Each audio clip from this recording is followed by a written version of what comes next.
Hi, Angie. How are you today? Um, I'm going to share my screen. Today, we have a really easy class. It talks about resources, okay? So resources are anything that helps meet a need, okay? And I'm going to talk more about that in a moment. Okay, so God has provided all of the living creatures with things each one would need to live and grow, okay? So he put resources on the earth to be used by creatures. And today we're going to start 4 resources: water, air, light, and soil. And these 4 resources work together to make your environment right for you.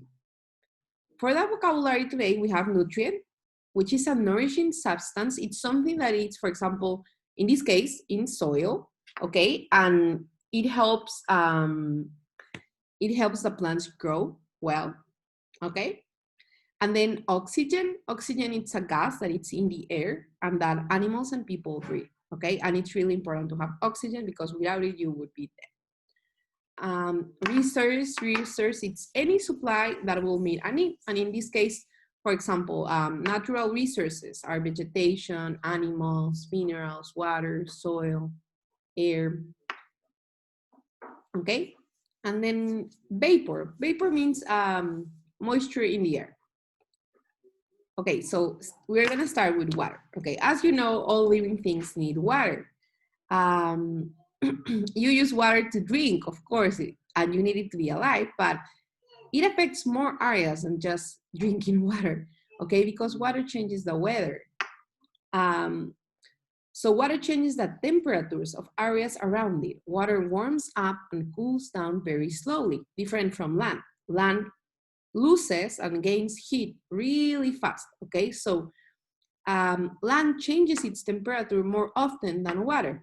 But if you have a piece of land that it's near water, then it's gonna have less changes in temperature because it's affected by water. Okay, so that's why it's much hotter and much colder inland or away from water. Okay, and that's why usually people go to the beach in summer. It's because it's cooler near to water. Okay, and that's why plants and animals and people often try to live, oh, there's a mistake here, okay, try to live near water. And also water helps us by making energy. When water falls or flows downhill, it creates a rushing force.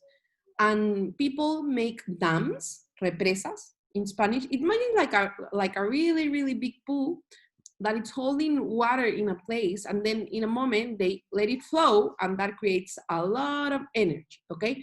And they use this energy to power many electrical things like televisions, computers, radios, okay? And 20% of the world's electricity comes from the force of flowing water. Okay, so water, of course, it's really important.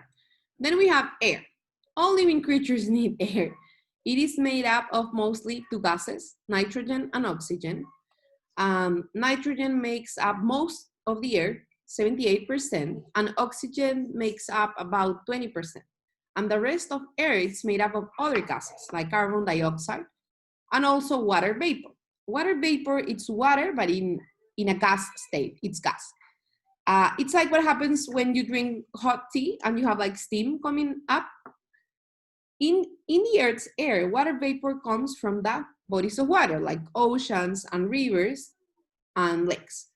Water vapor is warm and it acts like a blanket. It holds heat from the sun and warms the earth. After the sun goes down, the air still holds heat. It keeps the earth from getting too cold at night, and without the earth would be too hot in the daytime and freeze it at night. That changes in seasons would be much greater. Also, the oxygen in air is important. Every time you take a breath, you fill your lungs with air.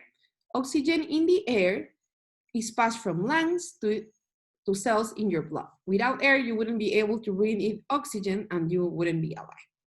Okay, then we have sunlight. Our source of light in the earth, it's the sun. Light brings heat from the sun to the earth, and without light, plants wouldn't grow and make food. And without food from the plants, no animals would be able to live. And if we don't have plants or we don't have animals, then humans would be dead too. And then we have soil. Okay, so plants need soil in which to grow, and soil gives plants the minerals and nutrients they need to grow. Plants help make the soils in which they live. They make soil as they decay, so as plants rot, they return some nutrients to the soil or put food back into the soil that it's gonna nourish another plant or another animal, okay? So that would be it, Ange, for that day.